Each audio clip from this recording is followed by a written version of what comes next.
I'm going to talk about bet sizing on the river.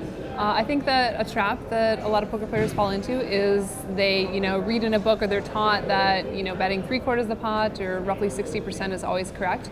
And while I think that is a good general rule of thumb, I think there's scenarios where maybe betting 2 times the pot on the river or significantly underbetting the pot can be correct.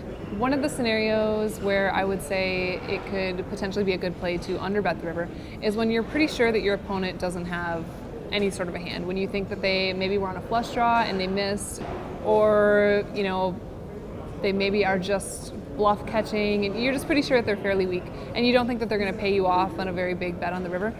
Sometimes what you can do is bet, maybe something really small, like a 10% of the pot. And oftentimes that's really frustrating to players because I think there's like a prideful part of them that's like, well, I don't want to show that I didn't have anything and fold for such a small bet. And so oftentimes that can induce somebody to spaz out and, re-jam or re-raise when otherwise, if you would have just bet a standard amount, they're probably just going to fold.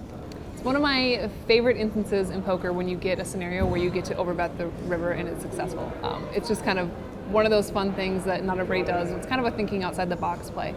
A scenario where I think it's perfect to do that is when you have a player who is maybe a recreational player, and oftentimes recreational players, they'll play their premium hands really strong pre-flop, but they're only going to play those premium hands strong. So if they're 3-betting, you can pretty much always narrow their range to queens, kings, or aces. So let's say I'm playing somebody and I know they only 3-bet 2% of the time. Well, I know that they have a huge hand.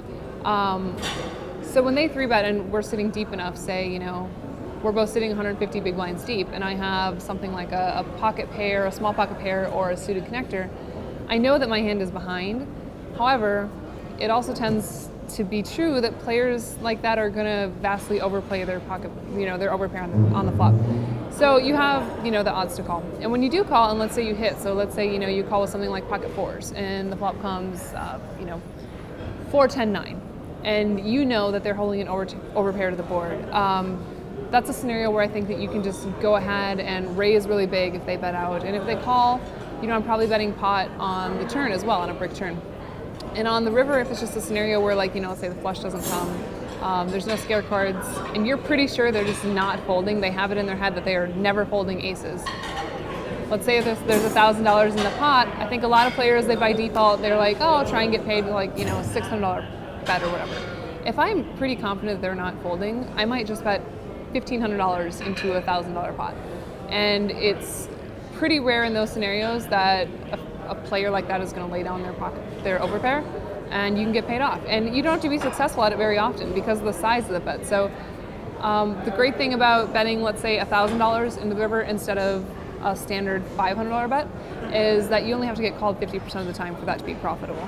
And in my experience, you're going to get called way more than 50% of the time.